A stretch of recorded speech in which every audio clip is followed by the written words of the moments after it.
Hi, everybody. Thank you for joining in. My name is Erin Samelka, and I'm a global advisor and financial planner with Clockwise Capital. So, the topic for my session today was 3 common financial mistakes in the Foreign Service. However, as I began to organize my thoughts and what I wanted to share with you, I couldn't justify only sharing 3 mistakes. So, I'm going to share with you 5 bonus mistakes I see when I work with my Foreign Service clients because it is almost a little eerie how common these mistakes are with you guys who have this commonality of being in the Foreign Service. But before I forget, I would love to connect with you. You can follow me on Facebook at Clockwise Global. If you have questions, feel free to leave them here or message me directly. And if this video is of any value to you, please share it with your Foreign Service friends. Like it, follow me, do all the things. I really appreciate it.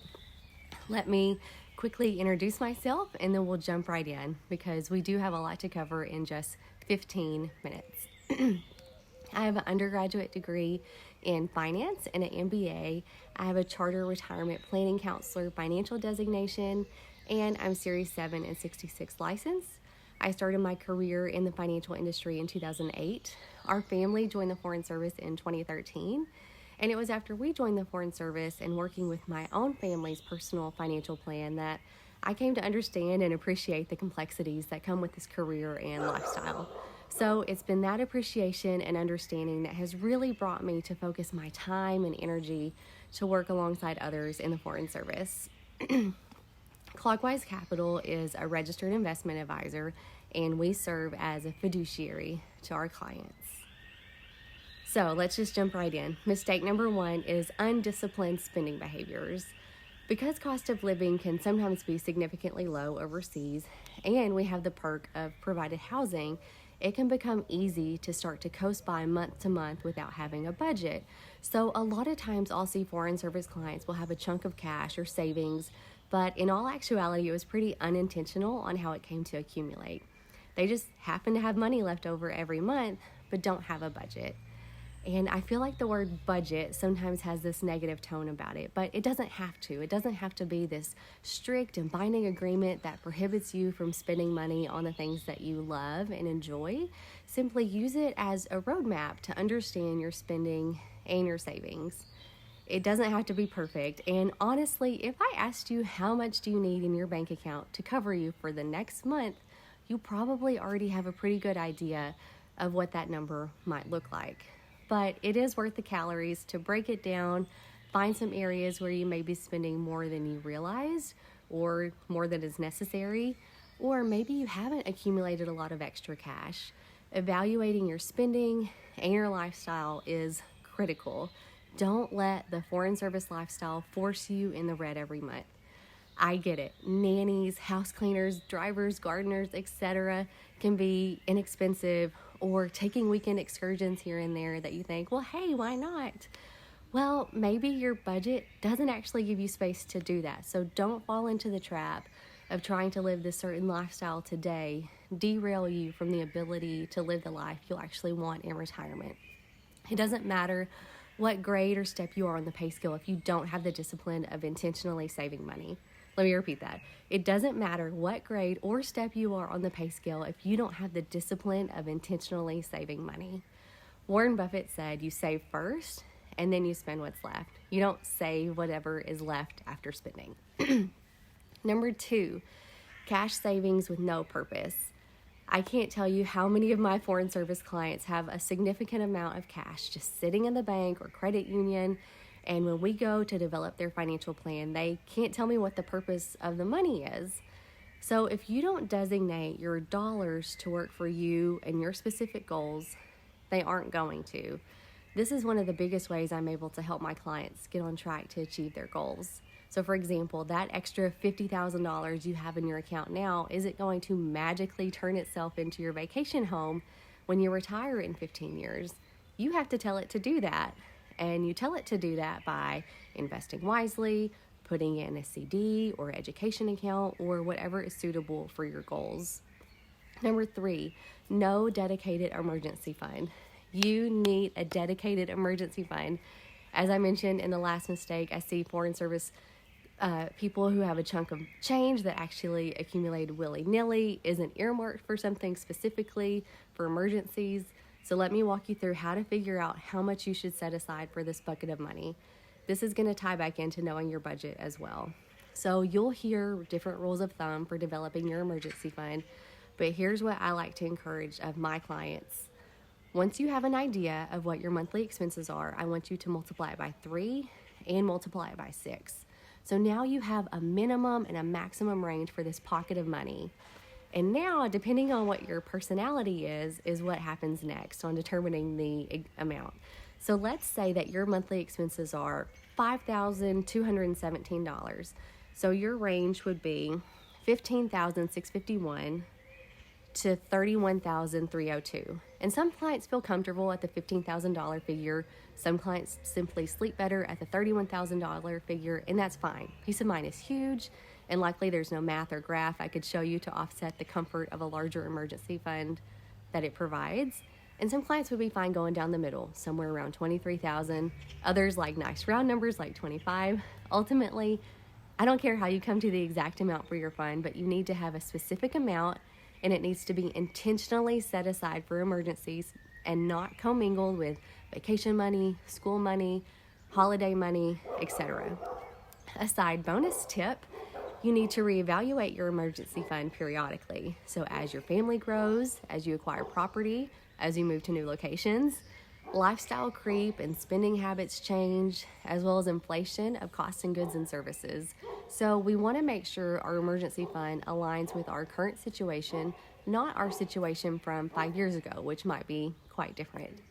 So mistake number 4, not maxing out the TSP. At the absolute bare minimum, you should be doing 5% to receive the full agency match. Experts advise that if you aren't saving at least 10% of your pay, then you're not positioning yourself appropriately for retirement. Ideally, you would max out TSP contributions and catch-up contributions for those over 50. If you're unable to contribute the maximum amount given, just current life circumstances, simply increasing your contributions by 1% every 6 months or so will slowly help you build up to that maxed out threshold, and it's not going to significantly impact your regular take-home pay. So you can do this every time you get a pay increase and every couple of months, and just gradually get to that point. And it's going to soften the blow of doing it all at once, and also give your budget time to breathe and accommodate for this additional savings. Mistake number 5, mismanaging the TSP. So not selecting the appropriate funds inside the TSP, as well as not making the right contribution type, pre, post-tax, traditional versus Roth. You need to have a portfolio allocation that aligns with your goals, your timeline, and how much risk you're willing to take. I see clients who try to time the market and trade in and out of different funds frequently, and most of these decisions are driven by emotions and not by a financial plan. So when I work with my foreign service clients, we dive into how the TSP fits into the big picture, what adjustments might be warranted to help them be on track to achieve their goals. But unfortunately, I don't have adequate time to break down all that is encompassed with TSP investing, but please do know that the funds that you choose and the contribution type that you select for your TSP absolutely matter and shouldn't be something to dismiss or take lightly, as the TSP is a significant piece of your retirement puzzle. Number 6, not updating beneficiaries. So listen, I know how life can slip by week after week, tour after tour. Sometimes it feels like you're finally getting settled, and then it's time to pack up and do everything all over again. And honestly, with this lifestyle, it is so easy to get distracted by the hustle and the to-dos that are constantly coming our way. But I do have a to-do for you to add to your ever-growing list. Check the beneficiaries you have on file. So this is going to include TSP, other IRAs or 401k plans, life insurance policies. If you have significant assets in a non-IRA brokerage account, you can put transfer on deaths on file with that firm. I can't tell you how many times people have their second or third child and never update their designations to include the new members of their family. I once had a client that I was reviewing his beneficiaries with him, and I said, we have Jane as your 100% primary. Is that still good for you? And I kid you not, he said, what? That was 2 wives ago. And the best part of this story is that my client was an estate attorney. So believe me when I say I understand and I've seen it all. I also have single clients with no children who listed beneficiaries as parents or aunts and uncles, and those older relatives pass away and the accounts never get updated. So please do this periodically to make sure your estate wishes are current and true to what you want. Number 7, disorganized. As Foreign Service individuals and families, aren't we all drowning in paperwork and emails and passports and medical records, pack-out slips, post-welcome kits, brochures? The list goes on. And some of this is unavoidable. We know that. But you can get organized in your financial life. You can consolidate like titled accounts. And so what I mean by that is if you have an IRA at brokerage firm A and brokerage firm B, you can actually combine these into one. So not only will this keep your beneficiaries current, an easier task, but it's going to help you see your assets better. You'll have a much better sense of where you are financially. And I know this one can seem daunting and overwhelming. This is one of my favorite parts of what I do to assist clients in getting simplified and organized. So if you're already thinking, wow, I don't even know how many accounts I have or how to log into them, or what about that old 401k account from my first job, and didn't my uncle give me some sort of reinvestment computer share account? How does that work with everything? Don't drive yourself crazy. I'd be happy to help. And honestly, it's quite satisfying once you've done it and you can see everything much more clearly. Think of it like Marie Kondoing your finances, but you're not getting rid of any of your assets. Lastly, number 8, auto saving. How many of you have as much automated and on cruise control as possible? Bills, prescriptions, ACA services, you name it. I know I do, but for some bizarre reason, outside of the TSP, many folks don't automate when it comes to saving money. The less I have to think about and do manually in day-to-day life, the better. It allows me more time and energy to focus on other things. And saving money shouldn't be any different. Once you know that you could or should be saving X amount per paycheck for a specific goal you have, set up auto draft for it to be swept over to another account, whether that's a brokerage account for long-term savings, maybe it's a 529 account for your children's college savings, maybe it's a savings account in the credit union that you plan to use in a few years when you need a down payment for a property. No matter the goal, figure out a way to have this done on its own. This is going to do 3 things.